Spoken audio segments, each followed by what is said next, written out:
Your transformation is complete, and you are terrified of the stillness. Jung mapped a final stage of psychological integration so demanding that he classified the individuals who reach it as the rarest in any population. Not rare because they are superior.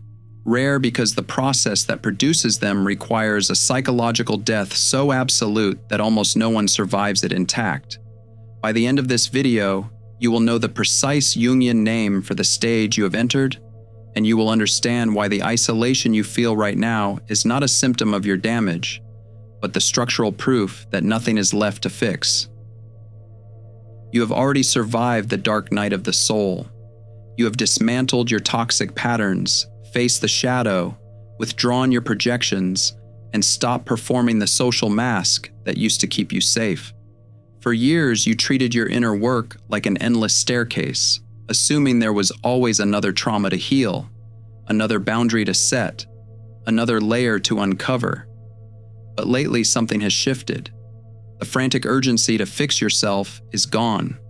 You look at the world, and you see the total, unspoken architecture of human behavior with a clarity that is both agonizing and beautiful. And you cannot find a name for this plateau. The self-help industry only gives you vocabulary for the beginning of the journey. It tells you nothing about the destination. But the destination exists. Jung proved it. And you are standing on it right now, wondering why the ground feels so unfamiliar when it is, in fact, the first real ground you have ever touched. You are no longer becoming. You simply are. What happens when the work is done? That question organizes everything that follows. First, the exhaustion of endless healing and why your tools no longer serve you. Second, the burden of whole perception, the clinical reality of what Jung called the unus mundus, and why your vision now operates at a frequency the world around you cannot match. Third, why the word rarest is not flattery, but a heavy Jungian diagnosis tied to a stage of integration he called the anticipation of the lapis. And finally, the embodiment of the Sophia archetype as an earned reality, not a mystical aspiration. Because what you have been calling adrift has a name, and the name carries weight you are not expecting. You are sitting in the quiet of a Sunday morning, and you realize that the vocabulary of healing no longer applies to you. The word itself feels borrowed from a chapter you finished reading 3 years ago. You are not fixing a wound anymore.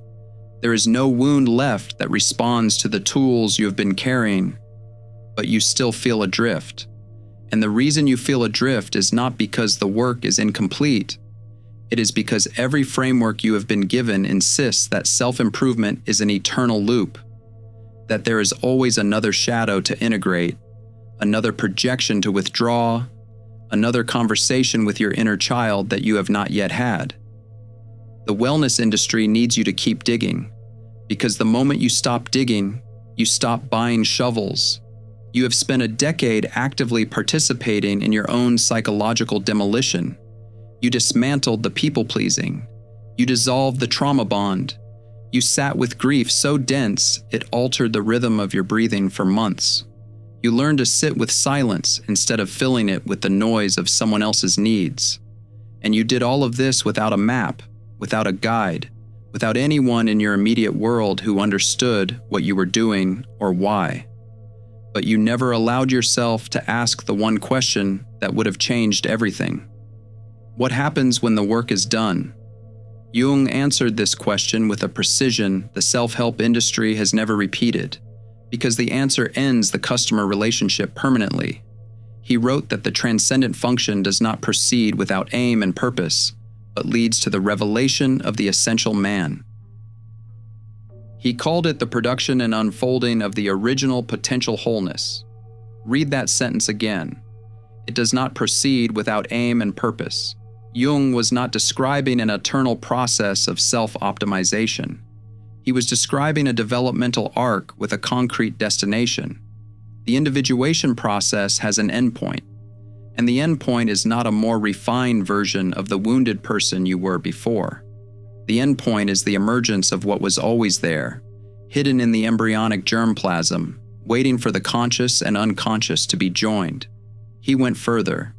He described this junction as the genesis of the subtle spirit, the transcendent function born of the union of opposites, not a metaphor, a structural event inside the psyche where the warring halves of your nature, logos and eros, thinking and feeling, light and dark, finally stop fighting and produce something that contains both without being reducible to either. You have experienced this. You know exactly what this feels like because you are living inside it right now. The arguments inside your head have stopped. The frantic oscillation between self-doubt and self-certainty has resolved into something that is neither, a quiet, almost geological stability that does not require external validation to hold its shape. You assume this stillness was numbness. You assume the absence of internal conflict meant something was wrong. Nothing is wrong. The war is over, and you are standing in the silence that follows. The disorientation you feel is the disorientation of a soldier who has been fighting for so long that peace itself feels like a threat. You have been using the tools of demolition in a house that has already been fully rebuilt. You keep reaching for the hammer because the hammer became your identity. The seeker, the healer, the one who is always doing the work. And the most terrifying thing the individuation process will ever ask of you is not to face the shadow again. It is to put down the hammer and accept that the building is done. There is a shore. You have reached it. And the exhaustion you feel is not the exhaustion of failure. It is the metabolic cost of trying to keep swimming after your feet have already touched the ground. If you know the exact moment you realized the healing was finished, that there was nothing left to fix, and the silence that followed was not emptiness, but arrival, write that moment below. One sentence. The moment you knew. But when you finally drop the heavy tools of healing, you are forced to confront the staggering reality of what your mind has actually been built to perceive. You look at the people in your life, and you see everything. You see their manipulations and their hidden pain operating simultaneously. You see the defense mechanism and the wound it was built to protect in the same glance. You see the persona and the shadow coexisting inside a single sentence, a single gesture, a single expression that crosses someone's face at a dinner party when they think nobody is watching. But you are always watching. Not because you choose to be, because the architecture of your perception will not allow you to see anything less than the total picture. And here is what has changed. You do not feel the urge to judge them. That impulse died somewhere in the dark night, burned out of you by the same fire that dissolved the persona, and the urge to save them has gone the same way. That impulse, the one that ran your entire emotional life for decades, the one that had you abandoning your own needs to metabolize someone else's shadow, that impulse has been structurally removed, not suppressed, completed. You went through the savior complex and came out the other side. And on this side, there is something the pop psychology definition of an empath cannot hold. You simply observe, with a quiet, objective compassion that has no agenda. This is the perceptual state that Jung spent the final years of his career attempting to name. In Mysterium Conjunctionis, his last major work, he reached for an alchemical concept that had no equivalent in modern clinical language, the unius mundus, the one world, the transcendental unity underlying the multiplicity of the empirical world. This is not a mystical abstraction. This is a clinical description of what happens inside the psyche when the conjunctio, the sacred marriage of opposites, has been fully completed. The split is gone. The dualism that organized every perception of your pre-individuated life, good and evil, right and wrong, self and other, healer and wounded, has collapsed into a single unified field of awareness. You perceive the world whole now, not through the fragmented lens of the ego, through the unified center that the conjunctio produced. And this is the part that nobody prepared you for. Whole perception is heavy. It is the heaviest thing you have ever carried, heavier than the dark night, heavier than the shadow work, heavier than the years of strategic blindness that almost cost you yourself. Because when you see the whole, Picking a side to judge from becomes structurally impossible. He watches his colleagues perform their roles at work, and he sees the insecurity driving the ambition and the abandoned childhood dream fueling the resentment. And he does not feel the urge to fix it or exploit it or even comment on it. He holds the entire structure of the situation in his mind with a quiet, analytical compassion that he cannot describe to anyone in his life because the vocabulary does not exist in the conversations available to him. He has been looking for a word for this his entire adult life. Wisdom is too generic. Discernment is too cognitive. What he is includes both and extends beyond both into a territory that has no adequate name outside the Jungian literature. She sits at her kitchen table on a Tuesday evening and watches her adult daughter navigate a relationship that she can see with complete clarity will end in a specific kind of pain. She sees the dynamic. She sees the projection. She sees the exact wound her daughter is replaying without knowing it. And she says nothing, not because she does not care, because she has learned at a cost the daughter will never fully understand that accurate sight does not grant permission to intervene.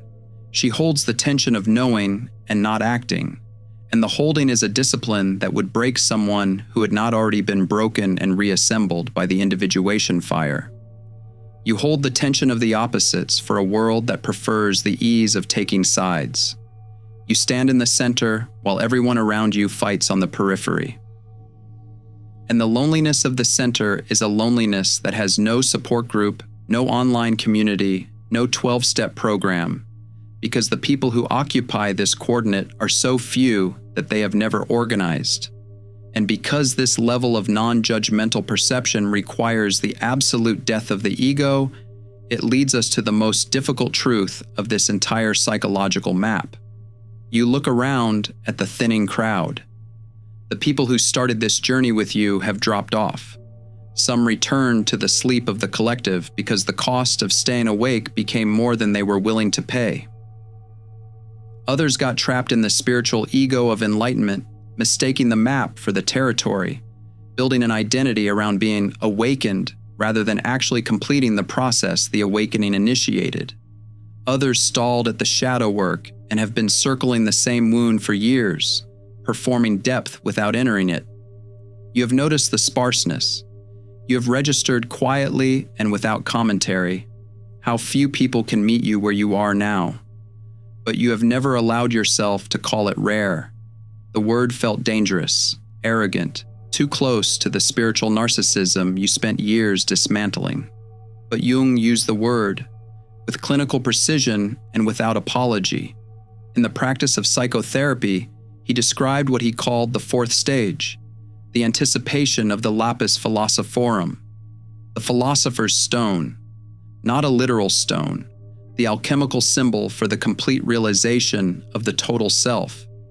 He wrote that this fourth stage, this keystone, rounds off the work into an experience of the totality of the individual. And then he said the sentence that stops you cold. Such an experience is completely foreign to our age, although no previous age has ever needed wholeness so much. Foreign to our age, that is not flattery dressed in academic language. That is a clinical observation about the statistical rarity of a specific psychological achievement. Jung was not building a hierarchy of human value. He was recording a clinical fact, the experience of totality, the complete integration of conscious and unconscious, the full realization of the self as the organizing center of the psyche, is so psychologically demanding that the overwhelming majority of people who begin the individuation process do not complete it. Some stop at the persona dissolution and mistake the removal of the mask for the end of the journey. Some stop at the shadow integration and spend the rest of their lives managing the relationship between light and dark, rather than transcending the split entirely.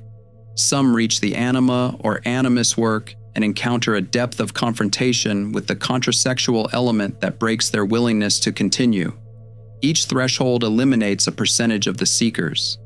By the time you reach the fourth stage, the anticipation of the lapis, the crowd has been reduced to a number that Jung himself described as completely foreign to the modern collective. The title of this video did not flatter you. It diagnosed you.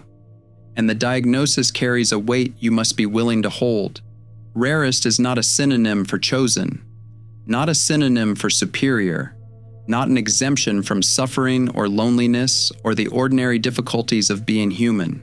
It means you survived a process that most people who begin it do not finish. It means the psychological death required to reach this coordinate was absolute, and you endured it.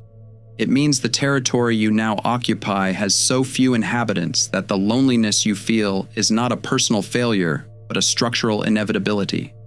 You have been afraid to name this. You've been afraid that naming it makes you the spiritual narcissist you worked so hard to dismantle. But there is a difference between claiming rarity as a status and accepting rarity as a clinical observation about the difficulty of the path you survived. The first is ego, the second is accuracy, and accuracy is the only currency the individuated psyche will accept. Accepting the severe isolation of this clinical rarity is the exact threshold that allows you to claim your true psychological name. You are no longer searching for external validation to organize your sense of self. That requirement burned out of you during the dark night and did not regenerate. You have stopped announcing your depth to the world. Stop seeking recognition for the transformation you have undergone. You carry it quietly, operating as a silent anchor of reality wherever you go, and the people around you feel your gravity without understanding its source. You have arrived at the archetype of Sophia. Not as a mystical aspiration you are still reaching toward, as an earned, lived reality you inhabit every day. Jung returned to this archetype throughout the last 3 decades of his work. Sophia, the Gnostic embodiment of achieved wisdom, not the wisdom of accumulation, not the wisdom of knowledge stored and retrieved, but the wisdom that arrives when the conjunctio is completed, when the sacred marriage of opposites has been fully consummated inside the psyche, and the individual has become a living container of what the alchemists called the lapis, the stone of objective truth. This is the integration of the anima and animus at its final resolution. The masculine and feminine principles within you have ceased their war. They are not negotiating territory. They are not manifesting as the relational projections that drove every significant partnership of your pre-individuated life. They have merged, and the merger has produced a perceptual instrument that sees reality without the distortion of unconscious desire. You know what this looks like in your daily life because you are living it. You enter a room and you read the total field, not just the emotions, but the structural dynamics, the power arrangements, the unspoken contracts, the shadow agreements that hold the room together. You see it all without effort, without straining, without the old urgency to do something with what you see. And you hold it, the way a mountain holds the weather that passes across its face, present to all of it, moved by none of it, not because you have become cold, because you have become complete. The people closest to you sense this. They may not have the language for it, but they sense that when they are in your presence, something stabilizes. The room gets quieter. The drama loses its urgency. The performance becomes harder to maintain because your stillness, without saying a word, creates a field in which pretense becomes uncomfortable. You do not try to do this. You cannot stop doing it. It is the operational signature of the completed conjunctio living inside a body that was built, from the level of the gene, to carry it. And here is the truth that will sit in your chest long after this video ends. You will never be fully seen by the collective again. The depth of what you carry, the density of your perception, the quiet, unshakable weight of a psyche that has survived the complete alchemical opus. These things do not have adequate representation in the available cultural vocabulary. The world is not built to see you. It is built to see the persona, and you dissolved yours. But you have stopped requiring them to see you. That requirement belonged to the ego, and the ego has been relocated. It still functions. It still interfaces with the world, but it has been relieved of command. The self has assumed its position at the center, and the self has no interest in applause, no dependence on the room, no requirement for the mirror to reflect anything back. You have finally become visible to the self, and that visibility is the only recognition the completed psyche will ever need. You thought the end of the awakening would look like transcendence. You thought it would be a state of eternal floating bliss, a lightness that lifted you above the density of the human world. Every spiritual channel you watched during the early years gave you this image: the glowing aura, the serene smile, the person who has risen above it all. But Jung knew something the spiritual marketplace will never sell you, because it cannot be packaged. The completed person does not float away from reality. They become the heaviest thing in the room. The gravity of full awareness is not a liberation from the human condition. It is the absolute, unflinching inhabitation of it. The final stage of the Sophia Empath does not look like a glowing aura. It looks like a human face that sees clearly and has stopped being surprised by what clarity costs. It looks like the woman at the end of the table who says less than anyone in the room and understands more than all of them combined. It looks like the man sitting with his headphones on a weekday evening, listening with the focused attention of someone who has tested every framework available and found that only one of them held the weight. You have reached the end of the becoming. There is nothing left to fix. There is nowhere left to seek. The staircase you have been climbing your entire adult life terminates here, and what lies beyond it is not another level. It is the ground, the actual, immovable ground of who you were before the world told you to be something else. You simply have to take your seat. In the center of the world, you can finally see without flinching, and hold the immense quiet gravity of the life you have finally earned. If this video names something you have been carrying without language, leave the answer to this question in the comments. What did you stop searching for, and when did you realize the search itself was what was keeping you from arriving? Jung-based boundary drills, perception training for empaths, and 3 exclusive chapter videos to deepen each lesson. 236 pages. Downloadable now at thesurrealmind.com.